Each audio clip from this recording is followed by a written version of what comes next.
안녕하십니까. 3주 발표를 맡은 배지훈입니다.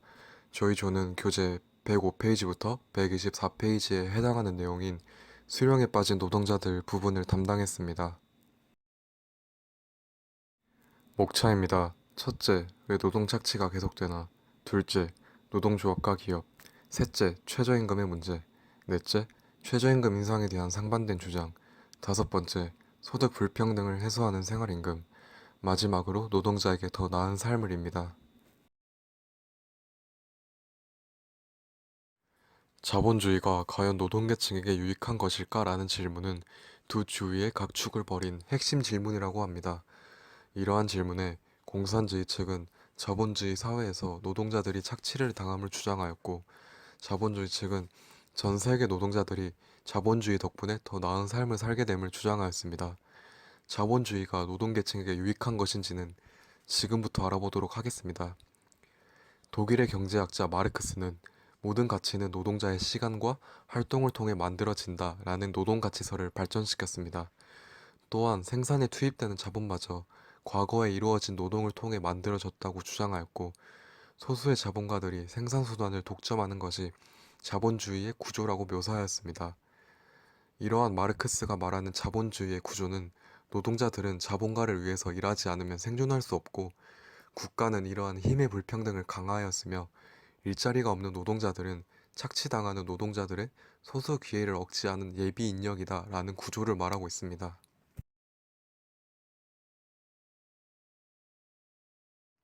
노동자의 착취는 과거에서부터 일어났는데, 영국에선 산업혁명기 동안에 노동자 착취가 일어났습니다. 탄광 노동자들은 하루 10시간, 일주일에 6일 일하였는데, 이로 인하여 많은 이들이 젊은 나이에 사망하였으며, 아이들은 학교에 갈 시간이 없었고, 매일 단순 노동을 반복하였지만 겨우 쥐꼬리만큼의 급여를 받았습니다. 미국에서도 마찬가지로 노동자 착취가 일어났는데, 새로운 이민자들은 끔찍한 조건에서 일하였고, 농장의 이주 노동자들은 보잘것없는 임금을 받았습니다. 업튼 싱클레어의 정글과 존 스타인백의 분노의 포도의 두 책이 미국의 노동 착취를 잘 보여주는 책이라고 합니다. 하지만 노동자의 착취는 현재도 계속 일어나고 있습니다.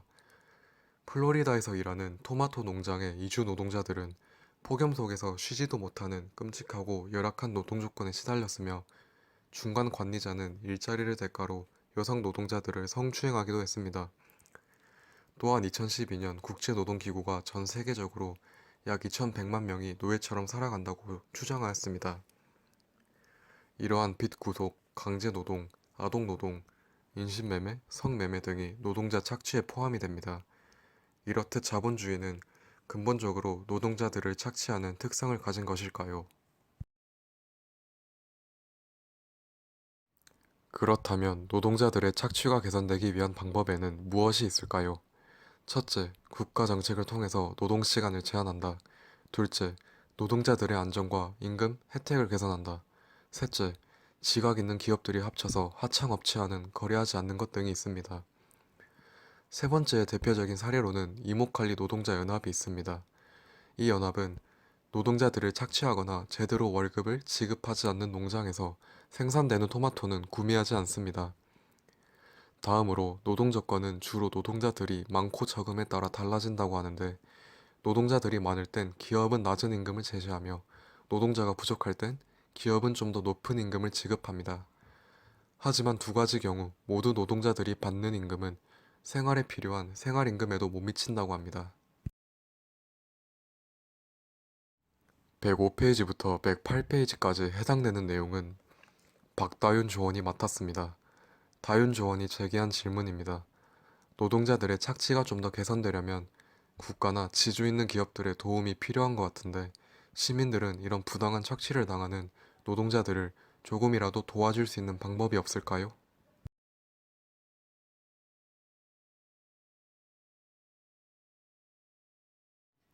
노동자들은 낮은 임금을 받고 노동 조건이 형편없어지면 노동조합을 결성하려고 합니다. 기업은 소유주의 사유재산권이 침해된다는 이유로 일반적으로 노동조합과 단체 교섭권에 반대합니다. 기업들은 노동조합이 아예 없는 편을 선호하지만, 일부는 노동자들에게 의무 가입과 조합비를 요구하지 않는 오픈숍 방식의 노동조합에는 동의합니다. 반대로 노동조합은 모든 노동자들에게 조합비를 요구하는 클로즈숍 방식을 고집합니다. 그 이유는 필요한 경우 경영진에 맞서거나 파업하는데 필요한 자금과 인력을 확충할 수 있기 때문입니다. 노동조합 활동이 막 시작되던 무렵 치열한 파업 중에 일부 기업들이 폭력배를 동원해서 시위 중인 노동자들을 해산시키는 일도 있었습니다. 그 예로 1894년 5월 11일에 시작된 풀만철도 사업이 있습니다. 풀만 컴퍼니란 회사는 철도 차량을 제조하는 업체였습니다. 철도에 대한 수요가 감소하면서 회사는 대량 정리 해고를 감행했고 남은 노동자들의 임금도 삭감하였습니다. 그 결과 4,000명에 이르는 공장 노동자들이 불법 파업을 단행한 후 27개 주의 25만 명의 노동자들이 파업에 동참했습니다. 폭동과 파괴 행위로 8천만 달러에 이르는 재산 피해가 발생했습니다. 파업은 노동조합이 가진 가장 강력한 무기였습니다. 미국은 노동조합의 파업권과 단체 교섭권을 인정하는 법을 통과시켰습니다. 노동조합은 원하던 생활임금의 수준은 아니지만 결국 목표로 한 최저임금을 관철시킨 데 의의가 있습니다. 108페이지부터 109페이지에 해당되는 내용은 방지민 조원이 맡았고 더불어 PPT 제작도 했습니다. 지민 조원이 제기한 문제입니다. 풀먼철도 파업 사례처럼 왜 노동자들은 폭력적으로 이를 해결하려고 했을까?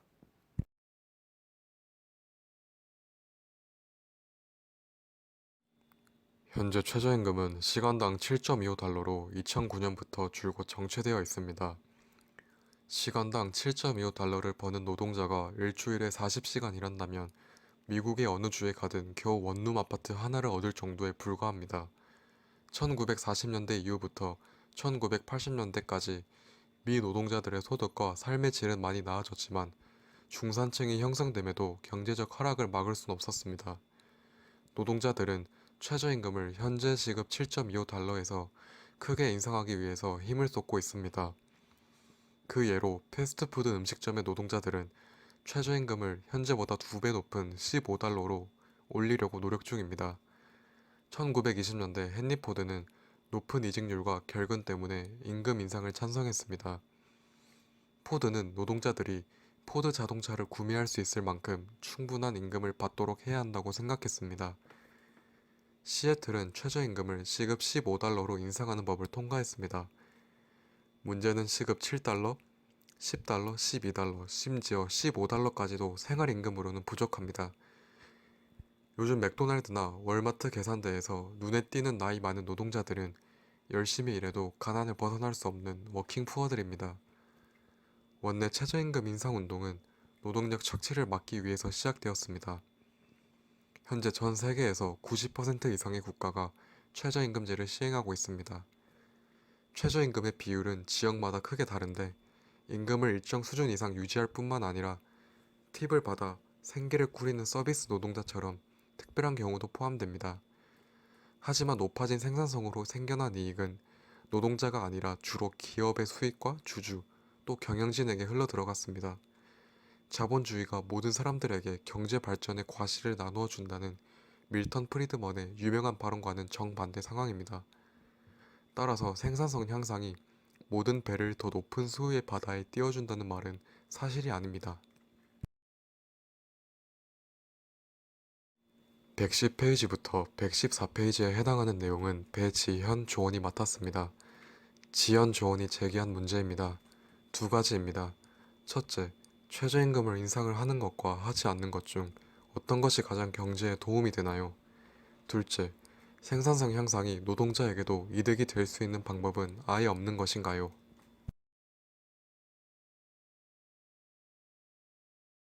최저임금 인상에 반대하는 주체는 맥도날드 같은 거대 기업과 최저임금인 7.25달러 또는 그보다 약간 더 높은 급여를 지급하는 식당들입니다. 이들은 정부가 최저임금을 너무 높게 책정하면 노동자들이 결국 일자리를 잃게 될 것이라고 주장합니다. 기업들이 노동자의 수를 줄이고 남은 노동자마저도 기계로 대체할 수밖에 없는 고용 부담이 생기기 때문입니다. 실제 공장에서는 자동화와 로봇이 생산 과정에서 전보다 더 많은 역할을 담당하고 있습니다. 기업들은 일종의 파급 효과 때문에 숙련도가 높은 노동자들의 임금도 덩달아 인상해야 한다면서 불평을 늘어놓습니다. 그러면서 비용을 감당하기 위해서는 상품과 서비스의 가격 인상이 불가피하고 결국 최저임금은 더 비싼 가격에 상품과 서비스를 구매해야 하는 일반 가정에 피해를 줄 것이라고 경고합니다. 제조업체들은 최저임금 인상 때문에 노동력이 더 저렴한 국가로 이전해야 하고 그 결과 일자리는 더욱 줄어들 수밖에 없다면서 비난합니다. 위로는 임대료 인상, 밑으로는 최저임금 인상으로 샌드위치 신세의 자영업자들이나 중소기업들은 결국 폐업하고 말 것입니다. 최저임금의 결정은 일자리 감소를 최소화시키면서 세계 시장에서 국가 경쟁력 유지라는 두 지점 사이에서 균형을 찾기 위한 조치입니다. 따라서 경제 상황, 인플레이션 가능성, 평균 임금, 실업률, 그리고 생성 성장률 등 다양한 요소를 고려해야 합니다. 경제학자 폴 크루그먼은 최저임금을 인상한 주의 실업률이 최저임금을 인상하지 않은 주와 비교했을 때 거의 차이가 없다는 사실을 확인시켜주는 증거가 있다고 주장했습니다. 저널리스트 티머시 이건은 최저임금 인상으로 기업 이직률은 하락했고 노동자들의 생산성은 향상되었으며 식당의 가격은 고작 2~3% 높아졌을 뿐이라고 보고했습니다. 114페이지부터 117페이지까지 해당하는 내용은 박수지 조원이 맡았습니다. 수지 조원이 제기한 문제입니다. 최저임금을 인상하면서 알바를 자르고 로봇이나 기계를 사용하게 되면서 일자리를 잃는 사람이 많아졌다. 나라가 발전하면서 없어지는 직업들도 많아서 일자리가 점점 사라지고 있는데 알바 자리까지 사라지게 된다면 우리나라 사람들은 돈을 벌 기회가 사라지게 된다. 이럼에도 불구하고 최저임금을 인상하려는 이유는 무엇일까?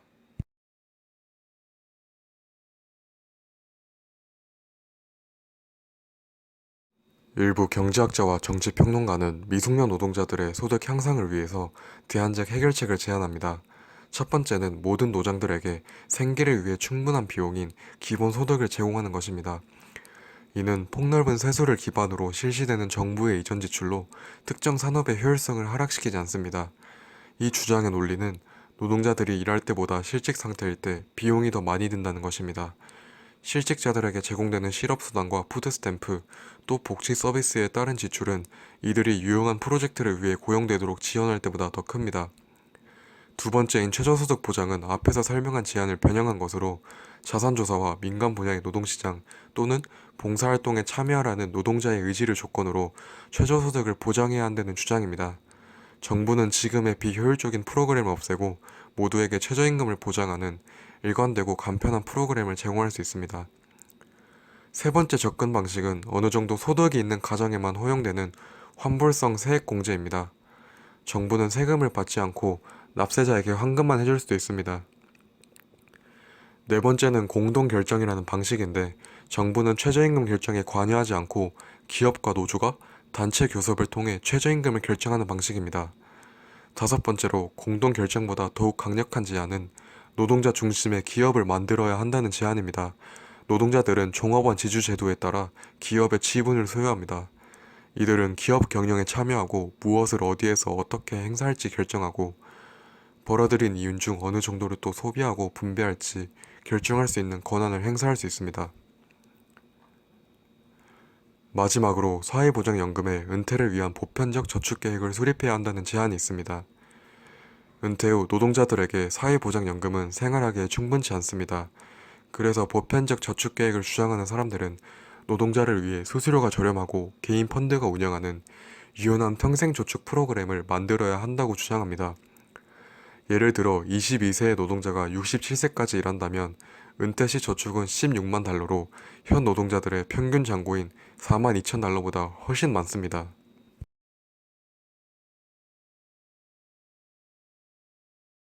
117페이지부터 120페이지까지 해당하는 내용은 제가 맡았습니다. 저의 질문입니다. 공동결정법은 노사 대등인 것처럼 보이지만 협상이 안 될 때는 정부가 관여를 하지 않기 때문에 노동자가 사실 불리하지 않을까요?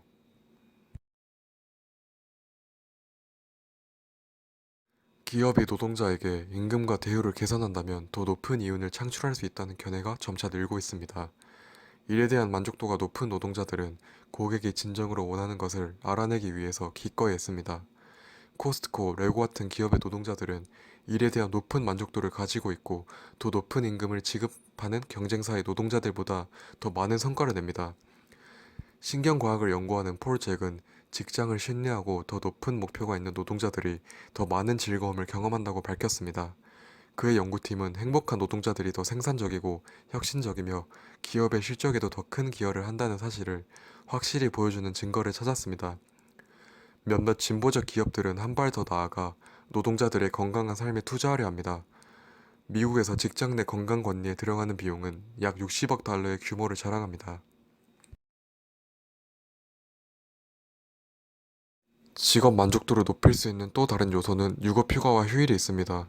노동자들은 기력을 충전하고 미래에 대한 비전을 갖기 위해서 휴가 시간을 가질 권리와 필요가 있습니다. 자본주의 시스템에서 기업은 소유주와 투자자들에게 높은 수익을 안겨주기 위해서 이윤을 창출하는 것이 목적입니다. 기업들은 노동력이 과도하게 공급될 때 가능한 임금을 낮추어 이익을 얻으려 합니다. 그 결과 노동자들은 노동조합을 조직해서 임금 수준을 높이려고 노력하고 최저임금제를 실행하기 위해서 정부의 지원을 요구합니다. 불행하게도 노동자 중 일부는 노동조합이 자신의 이익만 채우고 노동자의 임금을 효율적으로 인상시키지도 못한다고 의심합니다.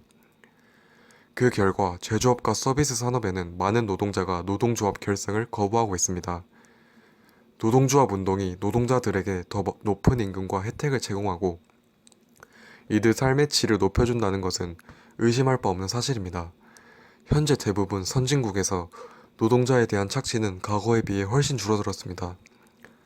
최저임금의 인상은 대부분 미숙련 노동자들의 임금을 인상할 수 있는 수단입니다. 일부 경제학자들은 최저소득 보장이나 환급이 가능한 공제 등을 요구하고 있으며 기업의 의사결정 과정에 노동자가 참여해야 한다고 주장합니다. 120페이지부터 124페이지에 해당하는 내용은 박상혁 조원이 맡았습니다. 상혁 조원이 제시한 문제입니다. 기업들은 왜 손해를 보면서 노동자들을 해고시키지 않을까?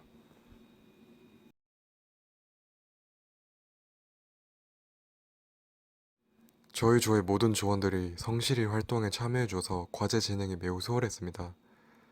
이상으로 발표를 마치겠습니다. 감사합니다.